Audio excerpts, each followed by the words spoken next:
Hola, nuevamente revisando nuestro temario en la materia de competitividad empresarial y vamos a darle continuidad a la clase referente a los planes para contingencias de negocios. En la ocasión anterior revisamos la importancia de tomar conciencia, sobre todo de los efectos de las actividades, de los riesgos, de las situaciones que suponen las actividades de nuestro día a día. Entendimos la importancia de tomar conciencia sobre los riesgos, sobre las amenazas que sufrimos como personas, como individuos, y también estar conscientes que eso le sucede a las organizaciones, a las empresas. Vamos a platicar un poco más a detalle sobre estos conceptos para entender bien los conceptos de riesgo, de amenaza y de vulnerabilidad.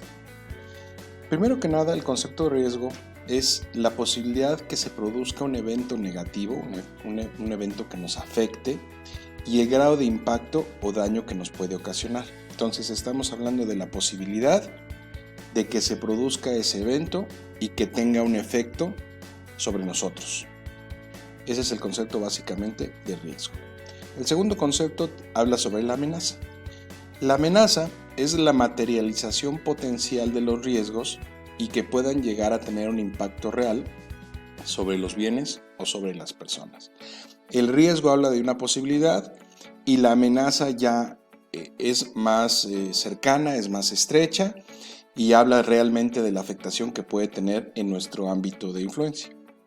Y por último, el concepto de vulnerabilidad, que son las características que tiene un objeto, una persona, una instalación, un lugar físico, que lo hacen susceptible a los efectos dañinos de una amenaza. Vamos a revisar algunos ejemplos de cómo se maneja el concepto de riesgo, el concepto de amenaza y el concepto de vulnerabilidad. Pongamos un primer ejemplo. Una persona mayor de 60 años, susceptible a enfermedades pulmonares, que sale a trabajar a las 6 de la mañana todos los días y regresa a las 19 horas en promedio, a las 7 de la tarde. Esta situación representa una vulnerabilidad. ¿Por qué? Porque las características, en este caso de la persona, lo hacen mucho más susceptible a sufrir enfermedades en términos de lo que implican las bajas temperaturas. La amenaza la podemos interpretar de que haga este tipo de actividades en temporada invernal. Las temperaturas en promedio son mucho más bajas y existe lluvia y existe viento. Y el riesgo implica la contaminación ambiental, el contagio de influenza o de cualquier otro virus y el no contar con un seguro médico. Si vemos entonces cuál es el riesgo, cuál es la amenaza y cuál es la vulnerabilidad en este caso. Veamos un siguiente ejemplo. El riesgo es un espacio semiabierto con amplio tráfico de personas en diversos horarios. Ningún empleado de una empresa tiene asignada la responsabilidad sobre el resguardo de los equipos. La vulnerabilidad es que la empresa con equipos de cómputo que representan un costo de inversión alto están ubicados en espacios sin ninguna restricción de seguridad, como candados en las puertas, en los equipos, es decir, hay un libre tráfico de personas y los equipos están totalmente expuestos. La amenaza sería el tener puertas que no tienen códigos de acceso personalizados, sin cámaras de vigilancia o guardias que verifiquen entrada y salida de bultos o de equipos. ¿Se entendió entonces los tres conceptos? En caso de una persona y en el caso de una organización. Así es como podemos determinar la situación de riesgo, la situación de amenaza y la situación de vulnerabilidad. Ahora bien, el siguiente paso es empezar a armar un programa de trabajo para establecer un programa. ¿Cómo llevamos y cómo concretamos un programa de trabajo para un plan de concientización y de prevención de contingencia de negocios? Estamos dividiendo en este cuadro, lo dividimos en 3 secciones para poder avanzar en los pasos de una manera lógica, de una manera cronológica y que realmente nos arroje el resultado que estamos esperando. La primera etapa, que es la que ya hemos revisado, es crear una etapa de concientización.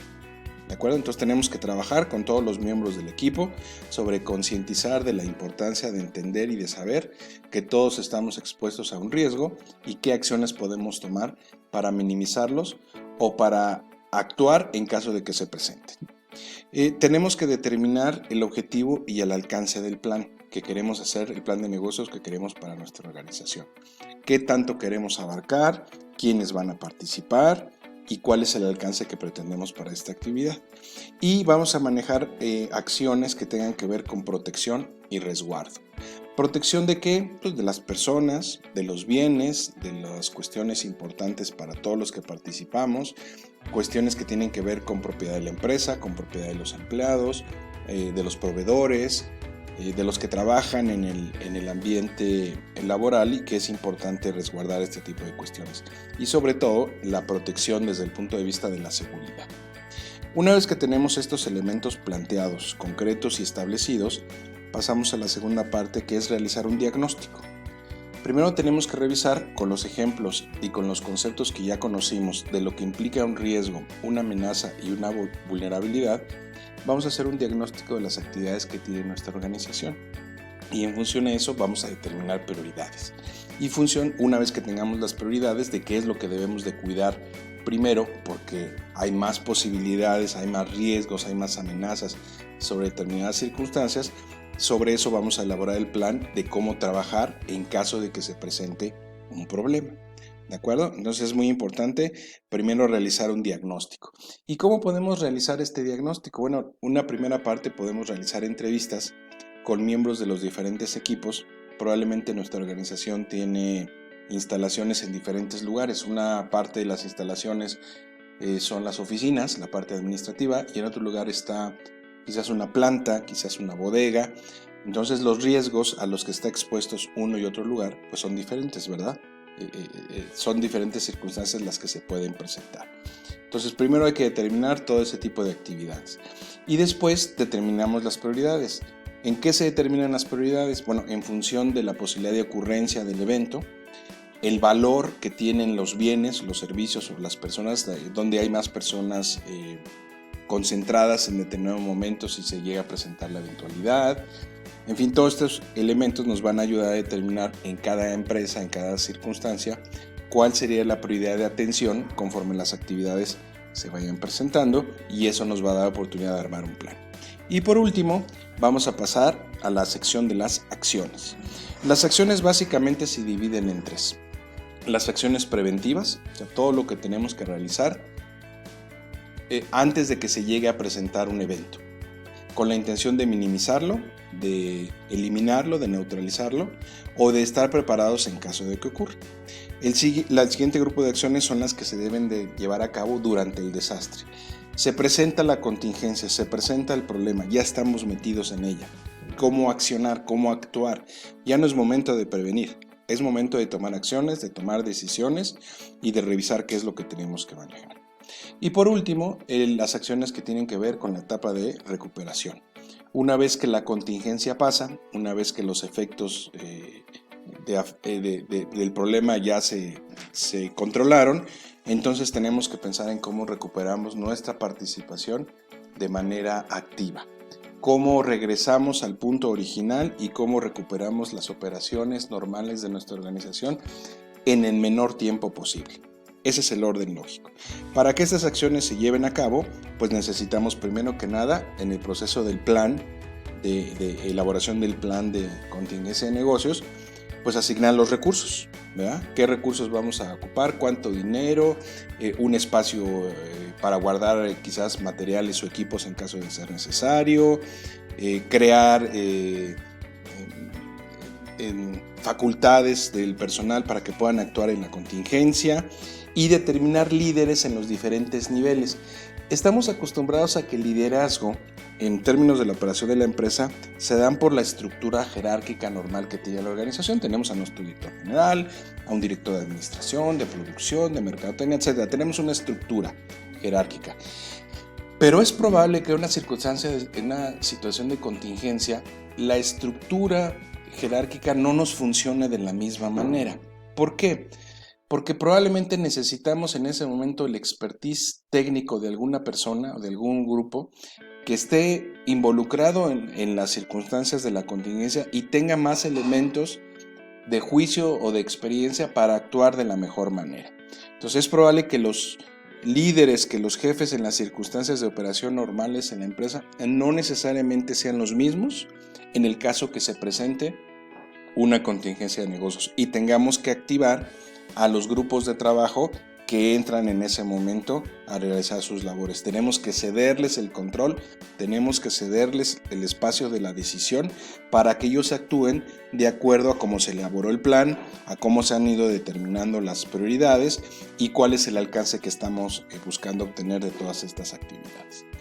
Dentro de la parte de acciones y de la asignación de recursos, tenemos que llevar a cabo varias actividades. Un buen plan, por muy bien detallado, específico que sea, no sirve de mucho si no lo probamos, si no sabemos que realmente puede funcionar llegado el momento en que lo necesitemos. Entonces tenemos que realizar varias actividades. Primero tenemos que ponerlo como un punto a prueba. Tenemos que revisar todos los puntos que detallan la actividad que tenemos que realizar.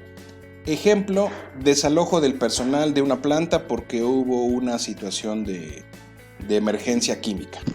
Bueno, si eso es importante, entonces el plan tiene que determinar qué personas participan, cuánto tiempo debemos de llevar a cabo el proceso para hacer el desahogo del personal de las instalaciones. Todo eso lo tenemos que revisar. Tenemos que pasar el plan por auditorías. O sea, tenemos que llevar a todas las áreas, saber los que van a participar y revisar periódicamente que tengan conciencia de lo que tienen que realizar, cómo lo van a manejar, que la documentación o el proceso esté a la mano, que todos los participantes sepan lo que tienen que hacer, cómo lo van a manejar, a dónde tienen que acudir y qué protocolos se activan en el momento en que la emergencia o la contingencia se declare. Y por último, un proceso de mejora continua.